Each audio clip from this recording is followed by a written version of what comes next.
आप देख रहे हैं अमेज नाउ।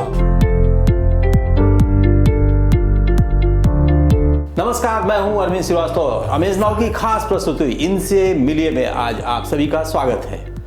दोस्तों, जैसा कि हम सभी जानते हैं कि जिन परिवारों में नौकरी पेशा के लोग हैं उनके आगे वाली आने वाली पीढ़ी भी नौकरी पेशा को ही प्रेफर करती है। जहां व्यवसाय होता है, व्यवसायिक घराने के लोग व्यवसाय में ही रमे रहना चाहते हैं। बहुत कम ऐसा देखने और सुनने को मिलता है कि व्यवसायिक घराने से निकले लोग नौकरी पेशे में गए या नौकरी पेशे से निकले लोग, उन परिवारों के लोग व्यवसाय की ओर रुख करते हों। लेकिन यह एक्सेप्शन नहीं है। बहुत सारे लोग ऐसे भी हैं जो अपनी पैतृक पेशे को ध्यान में रखते हुए, उसको चलाते हुए, उसके अलावा भी अपनी तमाम इच्छाओं को पूरा करते हैं, अपनी उड़ान को पंख देते हैं। ऐसा ही एक युवक, ऐसा ही एक युवा साथी हमारे इसी गोरखपुर शहर का है, राजल गुप्ता। आइए आपसे मुखातिब कराते हैं राजल गुप्ता। व्यवसायिक घराने से निकलकर साहित्य के क्षेत्र में जाने वाले राजल गुप्ता जी, आपका हमारे स्टूडियो में स्वागत है। आप सभी का बहुत बहुत धन्यवाद। अगर पलक पे है मोती तो ये नहीं है काफ़ी, हुनर भी चाहिए अल्फाज पिरोने का। तो राजल जी, आपने अपनी थोड़ा शुरू करने से पहले कुछ बात कर लें कि कहाँ तक आपने एजुकेशन डिग्री इकट्ठा किया? एजुकेशन तो अलग अलग क्षेत्रों से रही है मेरी, और कुल मिला के 9 डिग्री सर्टिफिकेट्स मेरे पास है, जिसमें बीकॉम, पीजीजीएमसी जो कि जर्नलिज्म के इक्विवेलेंट है, एलएलबी, A-लेवल जिसे पीजीडीसी के इक्विवेलेंट माना जाता है, B-लेवल जिसे एमसीए के इक्विवेलेंट माना जाता है, फिर CSSA, CSSP। 9 डिग्री सर्टिफिकेट्स हैं, जिसमें 4 प्रोफेशनल डिग्रियां भी हैं। लेकिन मेरी सबसे बड़ी डिग्री है कि मैं क्लास 6 फेल था और एक समय ऐसा भी था जब मैं पढ़ाई छोड़ चुका था। अच्छा। इसके पीछे कारण ये था क्योंकि ज़्यादातर लोगों की यही भविष्यवाणी थी कि मैं अपने लाइफ में कुछ नहीं कर पाऊंगा, और पढ़ना लिखना मेरे भाग्य में नहीं है। और अक्सर मेरे पिताजी को प्रोत्साहित किया जाता था कि पढ़ाई लिखाई छुड़ा करके बेहतर होगा जो हमारा पैतृक व्यवसाय घड़ी का है उसमें ही लगाया जाए। और मेरे दादाजी ने प्रेरित किया मुझे कि अब पढ़ाई छोड़, क्योंकि मैं पढ़ाई छोड़ने का डिसीजन मैं ले चुका था। और एक समय ऐसा भी था मैंने पढ़ाई पूरी तरह से छोड़ दी थी, लेकिन मेरे दादाजी ने मुझे प्रेरित किया कि ऐसे काम नहीं चलेगा। अगर तुम पढ़ाई छोड़ दोगे तो तुम उन लोगों की बातों को सही साबित करोगे। बेहतर होगा कि तुम पढ़ाई को जारी रखो और उन लोगों को गलत साबित करो, अपनी बातों से नहीं पर अपने काम से। और यही कारण था कि मैंने पढ़ाई जारी रखी, और धीमे धीमे करते करते, बहुत कछुए की गति से मैं धीमे धीमे आगे बढ़ता रहा।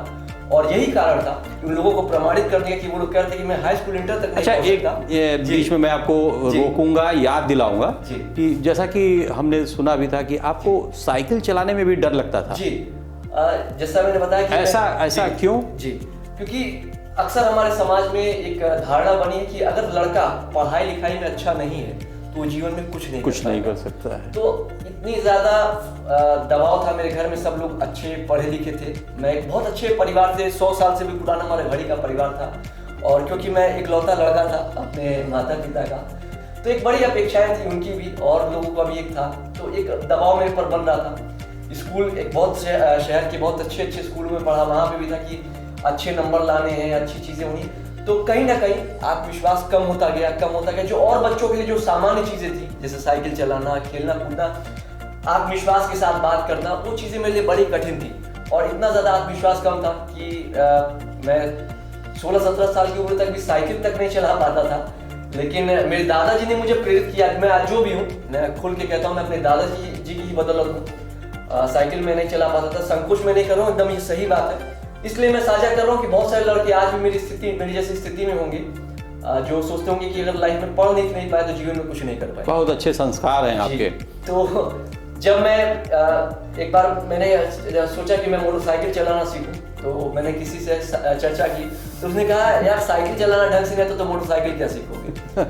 तो मैंने अपने दादाजी से चर्चा की, तो दादाजी हमेशा मेरा हौसला बढ़ाते थे। उस समय वो जीवित थे, मेरी उम्र करीब 20 साल के आसपास थी। तो उन्होंने कहा मोटरसाइकिल के लिए क्यों परेशान होते, तो उसमें तो 2 पहिए लगे होते हैं, 4 पहिया सीखो, उसमें 4 पहिए लगे, बैलेंस करने की भी जरूरत नहीं पड़ेगी। तो मैंने जो सबसे पहले अपने जीवन में सीखा वो था 4 पहिया। अच्छा। 4 पहिया सीखने के बाद कॉन्फिडेंस आ गया, उसके बाद 2 पहिया चलाना बहुत आसान हो गया। क्या बात है। और ये जो भी है मेरे दादाजी की देन है कि आज बड़ी अच्छी बात है कि आप जी। अपने इन्हीं संस्कारों की बदौलत, जी। जिसमें आपके माता पिताजी भी शामिल हैं, जी, बिल्कुल संस्कारों की ही बदौलत आप अपने दादाजी को याद रखे हैं, वरना आज का जो दौर है वो अपने पिताजी को लोग नहीं याद रखना चाहते हैं। लेकिन बड़ी अच्छी बात है, इसको आप बनाए रखिएगा, इस टेम्पो को। तो आपने डिग्रियां इकट्ठा किया, उसके साथ साथ आप साहित्य के क्षेत्र में, जो बड़ा चुनौतीपूर्ण है, जी कई लोगों के लिए बड़ा मुश्किल काम जी, है, जी। तो साहित्य के क्षेत्र में आप अपना पैर रख चुके हैं, जी। आगे बढ़ चुके हैं, ये बड़ी अच्छी बात है। तो इसका कहाँ से ये आपको नशा चढ़ गया या ये शौक आ गया, ये कैसे संभव हुआ? देखिए, कभी मैंने सोचा भी नहीं था कि मैं किताबें लिखूंगा या इस फील्ड में आऊँगा या मेरी किताब बेस्ट सेलर बनेगी। ये सब चीज़ें मेरे मन में नहीं थी। ये बड़ी दुर्भाग्यपूर्ण घटना है। ये घटना है 26 मार्च 2009 की। मेरे सबसे अच्छे दोस्तों में से ने आत्महत्या कर ली थी और इससे मुझे बहुत ज़्यादा धक्का लगा था और मैं बहुत ज़्यादा दुखी था, क्योंकि हम लोग की उम्र बहुत कम थी, 20 साल के आसपास हम लोग उस समय थे। और मुझे बहुत तकलीफ हुई, कई महीने तक मुझे इसका असर रहा और इतना ज़्यादा असर था कि मेरे पिताजी मेरे बगल में अकेले छोड़ते नहीं थे, अकेले मुझे सोने नहीं देते थे, अकेले कई महीने तक मेरे साथ वो रहे, रात में भी। और बहुत ज़्यादा असर था कि ऐसा क्यों हो गया, कि ऐसी इतना युवा वर्ग का लड़का था, इतनी कम उम्र का, इतनी सारी संभावनाएं थी। तो मैंने एक रिपोर्ट तैयार की, 15 पेज की रिपोर्ट, जिसमें अलग अलग क्षेत्रों के ऐसे लोग जो शिक्षा में या अन्य क्षेत्रों में असफल एक समय माने जाते थे, लेकिन बाद में वे संसार के महानतम लोगों में उनकी गिनती हुई और उन्होंने अपने जीवन काल में संसार को ऐसा कुछ दिया जिससे आज तक पूरा संसार उनका ऋणी है। और इस रिपोर्ट को तैयार करने के बाद मैंने 15 मई 2012 को एक प्रेस वार्ता की थी, करीब, क्योंकि ये 10 साल पहले की बात है। उस समय मैं और भी युवा था, इसलिए उस प्रेस वार्ता में मुझे लोगों ने हल्के में लिया और थोड़ी निराशा हुई कि इतनी अच्छी उद्देश्य से मैंने काम किया, लेकिन ज़्यादातर प्रेस रिपोर्ट में, प्रेस वार्ता में मुझे हल्के में लिया गया। लेकिन मेरे दादाजी कहा करते थे, जब भी कोई काम आप अच्छे उद्देश्य से करते हैं तो उसका रिजल्ट शायद आज आपको ना मिले, बाद में ज़रूर मिलता है। और वैसा ही हुआ। करीब 1 हफ्ते बाद एक रिपोर्टर श्री नीरज श्रीवास्तव जी ने मुझे संपर्क किया फ़ोन करके। उन्होंने बताया जो रिपोर्ट आपने बना करके हम लोगों को दी थी, उसके कुछ अंश हमने अपने अखबार में प्रकाशित किए हैं और उन्होंने मुझे आमंत्रित भी किया, यदि मैं चाहूँ तो नियमित रूप से मोटिवेशनल आर्टिकल्स उनके अखबार में लिख सकता हूँ। और मैंने उसे स्वीकार किया और उन्होंने मुझे बुधवार और शुक्रवार का एक फिक्स स्लॉट दिया मोटिवेशनल कॉलम का, और लंबे समय तक मैंने उनके अखबार में अपना योगदान दिया। उसके बाद कुछ अन्य अखबारों में भी मैंने अपना मोटिवेशनल लेख का योगदान दिया और ऐसा करते करते काफ़ी समय तक मैंने किया। तो मैंने सोचा, जब मैं अखबारों में ये काम कर सकता हूँ तो क्यों ना अपनी खुद की एक किताब भी लिखी जा सकती है, क्योंकि किताब लिखना बहुत कठिन काम है जी। तो मैं उन लोगों से मैंने संपर्क किया जिन लोगों ने पहले किताब लिख रखी थी।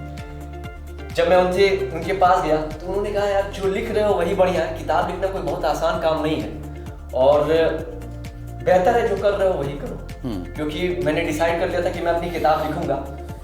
मुझे 4 साल का समय लगा, ट्रायल एंड एरर मैंने के सिद्धांत पे मैंने कोशिश किया। इंटरनेट से मैंने देखा कि कैसे किताब लिखी जा सकती है, कैसे ISBN नंबर लिया जाता है, कैसे किताब को अमेज़न पे ऑनलाइन भेजा जा सकता है। तो इसके लिए मैंने जो हमारे घर के करीब में एक साइबर कैफे था, वहाँ पे मैंने किताब को टाइप करवाया और एक डिज़ाइनर के पास मैंने गया, किताब को डिज़ाइन करवाई।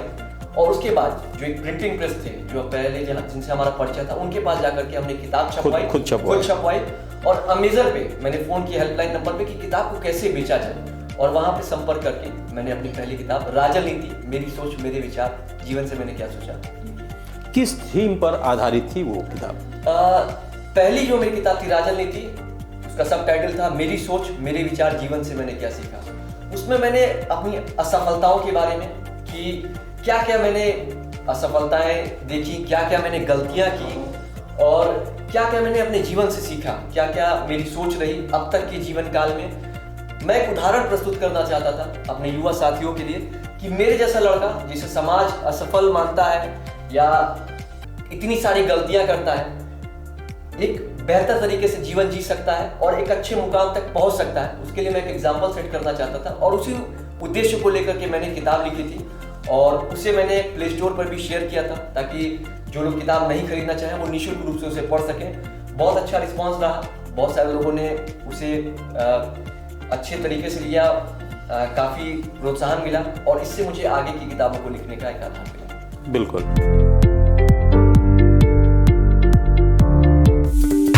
वेलकम टू जया शक्ति Infracon LLP।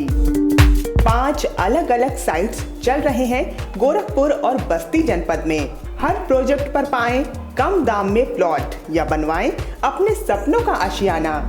Ayush golf city, Sunauli road, Gorakhpur. Ayush residency, Karjaha, Gorakhpur. Ayush smart city, Sonbarsa, Gorakhpur. Ayush global city, Marapar, Gorakhpur. Ayush green city, Parsa Jafar, Basti. हर प्लॉट की रजिस्ट्री पर मिलेगा सोने का एक सिक्का। नमस्कार, हम जया शक्ति इंफ्राकॉन से। हमारा प्रयास है कि हर आय वर्ग को आवास उपलब्ध कराया जाए। आयुष सिटी का सपना, सबके पास हो घर अपना।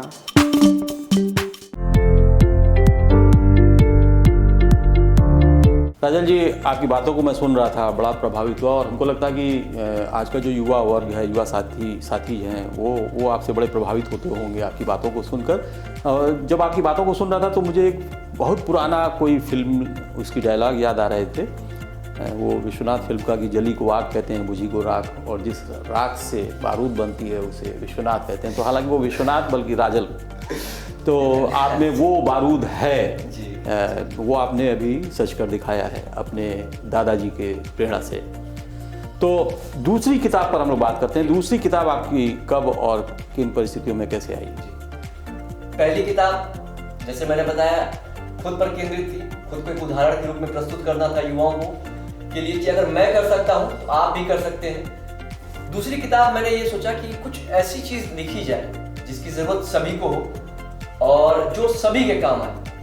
और मुझे जो विषय मिला वो था समय। वर्तमान समय में लोगों के पास काम का, थोड़ा सा रोकेंगे, इसकी प्रेरणा कहाँ से आई? इसकी प्रेरणा जब मैंने किताब लोगों को देनी शुरू की, अपनी किताब पहली बार तो लोगों ने कहा ये तो आपके बारे में है और बेहतर होगा कि अगली जो किताब हो वो समाज, लोगों के बारे में हो, लोगों के जो काम अच्छी राय थी।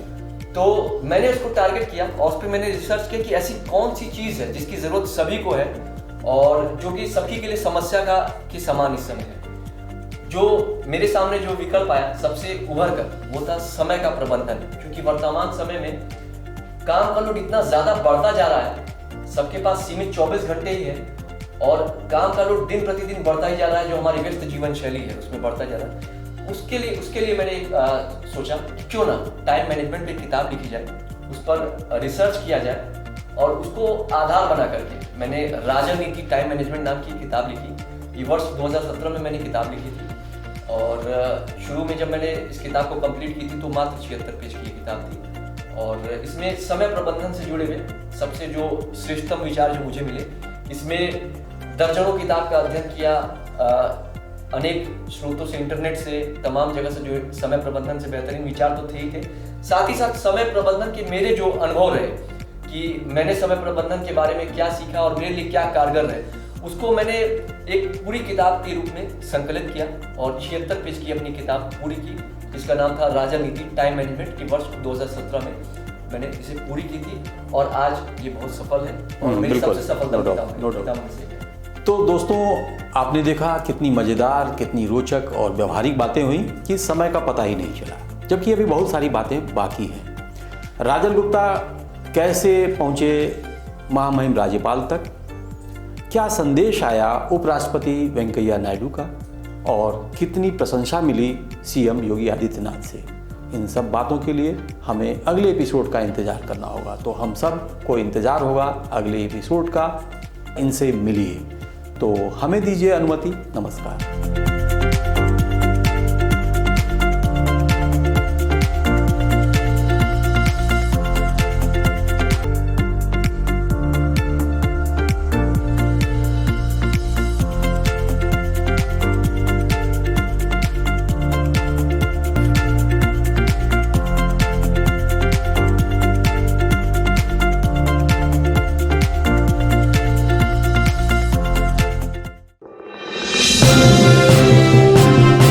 आप देख रहे हैं अमेज नाउ।